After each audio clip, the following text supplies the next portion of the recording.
Good. Now what? Awesome. I'm so happy right now. Okay, I wanted to ask you, I feel like I'm always on the verge of manifesting everything. And I'm so happy, and I'm so happy, and I'm there, and everything, and then it doesn't happen. I'm like, what is it that I'm resisting? What is it that I'm not doing? Is there a glitch in my process? And well, when you say everything, do you really want everything to manifest now? Not at once, but so yeah. And do you agree with us, at least to some extent, that when you're happy, that is a manifestation? Because we want to say to you that in this moment, as you received something that felt like a real manifestation. In other words, it wasn't something you had to conjure in your own mind. It wasn't something that you had to do by going general. We picked you and you liked it. And everyone saw you bouncing over here. And when you sat down, you said, awesome. And you said, I'm so happy. And so you were having a happy response to a manifestation. Mm-hmm. We want the happy to be the manifestation. Can you feel the difference? Mm-hmm. So we want to say to you that it is not true and it is not logical that if you are happy and feeling on the verge that things aren't coming. That defies law. So there must be something else going on. You must not be as in advance happy as you think you are. You must be waiting for the manifestation to really be happy. That's the glitch. You're waiting for the manifestation. You're waiting for something to happen to which you can have a happy response. That's backwards. Get happy, and that happy from inside the vortex then causes the manifestation. You follow? Could not have been a better demonstration. Yeah, that was great. Good enough? Yes, but may I have one more? My sister has been wanting to ask you a question about... we'll just leave that for another time. Really. So many people right here. Okay, that's right. You get that. Yeah. Okay, thank you. Yes, indeed.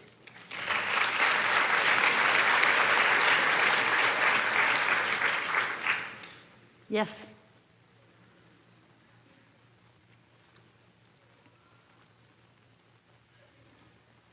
It's interesting, isn't it? Because when something happens that pleases you, it is easy to be happy. But do you think you can conjure happy before it happens? That's the work. Conjure happy before it happens, and from the vortex, the manifestation will then occur. That's how it happens. So if you can think of the happy as the manifestation, which you have complete control over, don't you? Then you've got it. I'm learning how to direct my thoughts and use my emotions. And it's... How do you use your emotions? Well, I notice where I'm at with relationship to my vortex. And if I'm really out, I'll say, isn't this great? My vortex is calling me, which I got from listening to you. And that actually helps. It shifts my perspective. Yes. And I have developed a shorthand where if I just spontaneously react negatively to something, I'll say to myself, cut out the middleman. And that means... let myself be happy right now. Like, don't allow this stuff to... It's very helpful because sometimes I need a shorthand. Good. I'm a writer, artist, and a businesswoman. And I love the idea of turning downstream to do my best work ever. And I feel that power when I turn downstream. It's so exciting. But we hear a lot of stories in our world about people who've written books and done works of art and created businesses only through tremendous toil. And so I'm wondering, how do I reconcile the fact that it does seem like so much that we all appreciate and enjoy, at least I've heard that it came from huge amounts of toil, with the idea that I want to actually relax into my brilliance and, my best self. Well, it is a logical thing that as you're sifting, that in that contrast, that it could feel like hard work and toiling. And the fact of it is, this is really the most significant thing that we want to say in response to what you just said. It always works. You just have to decide how much work you need to make it. Okay. Because it's all about your expectation. Okay. And most everybody has been touched enough by the people around you. We can get right back to the beginning of this. When you come into this physical experience, you have this guidance system that is letting you know where you are in relationship to everything that you want. But you're also vividly aware of the people in your life who are giving you feedback. So when you behave in certain ways, they give you feedback. And almost all of you tend to respond to the feedback that you're getting. So without meaning to, they train you away from your guidance, and you allow yourself to be trained away from your guidance, where it becomes increasingly important to you what others think about what you're doing. Right. So in a world that wants behavior from you, it starts with your parents. Your parents want certain things from you because, like our friend just now, they feel good when pleasing things are around them. When something good happens, they are pleased, and so they train you into behavior that is pleasing to them. Almost everyone will do that to you if you will allow it. They will let you know what you could do to make their world better, and because everyone is selfishly oriented. And so when you allow yourself to factor in what somebody else wants over and above how you feel about it, it doesn't take long before you have a secondary guidance system that isn't good for you and doesn't work very well, but almost everybody has it, where you begin to perform as someone expects you to.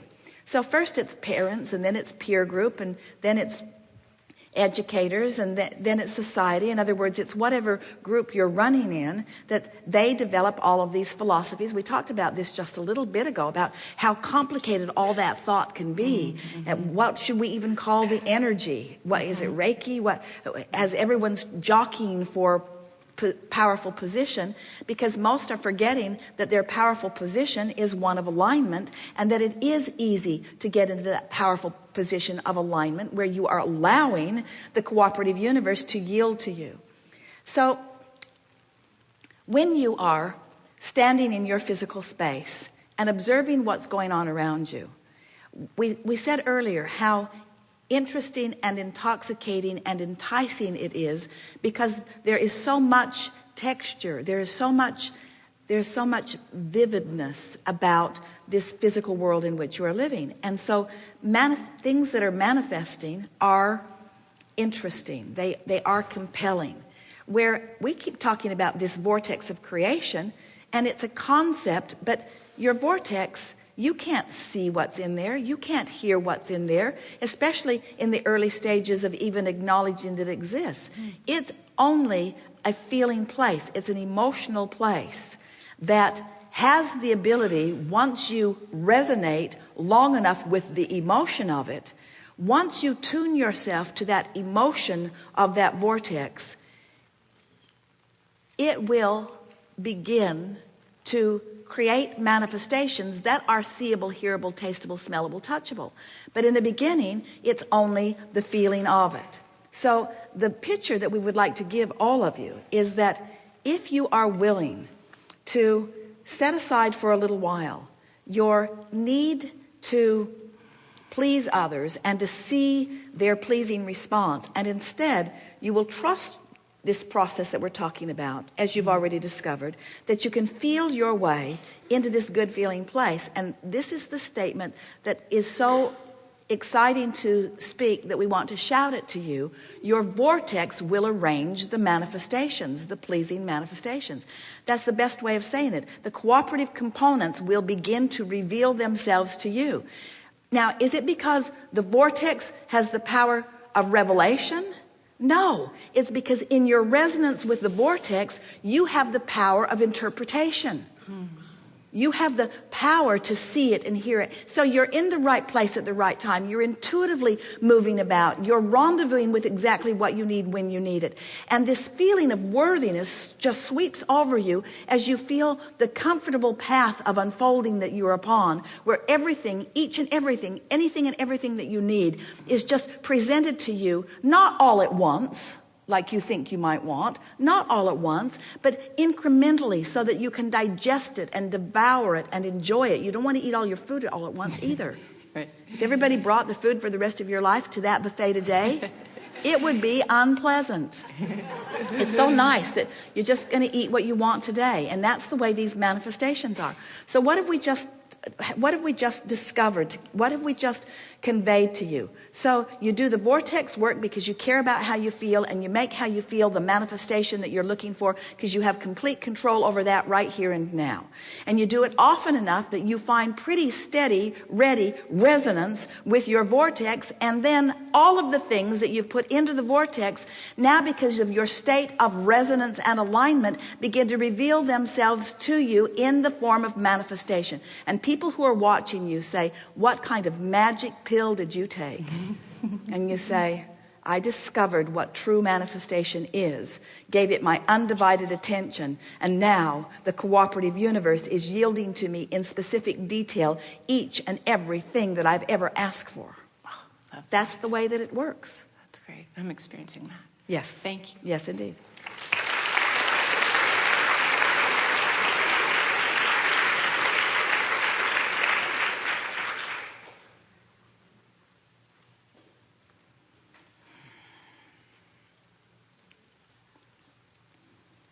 Do you accept that emotion is a manifestation? Then you're there. If you've got that, and you leave here believing that you can affect the way you feel, and you practice it for just a few days, your vortex is going to start delivering big time to you those things that you've been waiting for.